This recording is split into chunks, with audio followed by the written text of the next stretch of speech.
Gimana kabar anak-anakku semuanya? Selama di rumah aja, semoga kita semua selalu dalam lindungan Allah Subhanahu wa Ta'ala.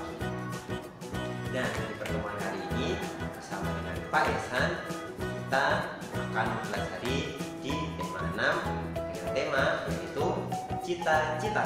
Nah, sebelum kita lanjut ke pembahasan, lebih baiknya anak-anakku semuanya kita membaca basmalah secara bersama-sama. Bismillahirrahmanirrahim. Nah, setelah kita membaca basmalah, anak-anakku, sekarang kita lanjut ke materi pembelajaran hari ini.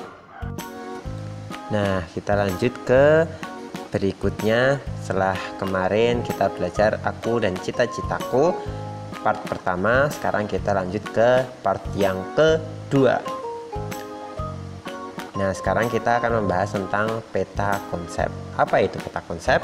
Peta konsep adalah gambar yang menghubungkan satu ide utama dengan ide lainnya pada sebuah bacaan. Peta konsep biasanya digunakan untuk meringkas suatu bacaan menggunakan bagan atau diagram. Nah, bagan atau diagram ini kalian bisa contoh pada tabel yang berwarna ungu tersebut. Selanjutnya kita akan membahas tentang beternak. Beternak merupakan kegiatan mengembangbiakan hewan ternak untuk memenuhi kebutuhan manusia. Hewan ternak adalah hewan yang dipelihara manusia untuk memenuhi kebutuhan. Materi ini sudah kalian dapatkan pada tema-tema sebelumnya. Nah, hewan ternak ini dapat dimanfaatkannya seperti telur, daging, atau bahkan kulit-kulitnya. Nah, hewan-hewannya seperti gambar di samping. Anak-anak kemarin sudah mempelajari di tema yang kemarin. Selanjutnya, tumbuhan. Tumbuhan dapat tumbuh subur bila dirawat dengan baik. Selain perawatan, tumbuhan juga memerlukan lingkungan yang sesuai dengan kondisi tumbuhan tersebut. Sumber daya alam ada berbagai macam. Sumber daya alam ini ada yang dapat diperbaharui dan ada juga yang tidak dapat diperbaharui. Anak-anak masih ingat sumber daya apa aja yang dapat diperbaharui? Nah, jika masih agak lupa, Pak Ihsan ingatkan kembali. Sumber daya yang dapat diperbaharui itu contohnya air, angin, dan lain-lain sebagainya. Kalau contoh sumber daya alam yang tidak dapat diperbaharui, itu contohnya adalah minyak bumi dan batu bara.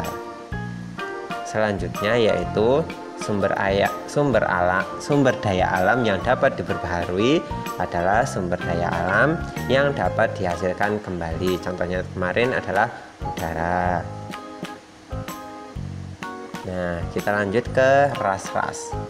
Ras berkaitan dengan ciri-ciri fisik atau ciri tubuh.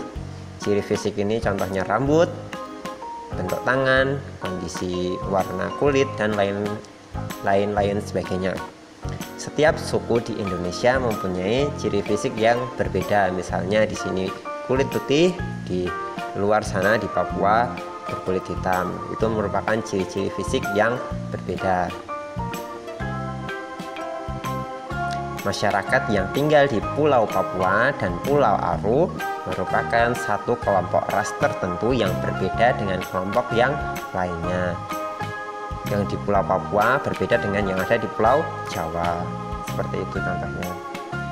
Kemudian, nah ini ada beberapa contoh suku-suku yang ada di Indonesia. Contohnya adalah suku Sakai yang ada dari Riau. Kemudian ada suku Kubu dari Sumatera Selatan. Kemudian ada suku Tomuna dari Pulau Muna. Dan suku masyarakat Enggano dari Bengkulu. Dan yang terakhir ada suku masyarakat Mentawai. Masyarakat Batak, Toraja, dan Dayak ada dalam kelompok ras tersendiri. Demikian juga dengan kelompok masyarakat Madura, Jawa, Bali memiliki ciri fisik yang hampir serupa. Nah, perbedaan-perbedaan ciri fisik yang khas antara ras dan suku bangsa itu memperkaya keragaman masyarakat di Indonesia. Nah, itu tadi materi kita. Terima kasih. Nah, itu tadi video pembelajaran kita hari ini. Gimana anak semuanya? Semoga pembelajaran pagi hari ini dapat bermanfaat untuk kita semuanya. Sebelum kita akhiri, kita membaca bersama-sama dengan hamdalah. Alhamdulillahirabbil alamin. Cukup sekian dari Pak Ihsan. Mohon maaf apabila ada salah kata. Assalamualaikum warahmatullahi wabarakatuh.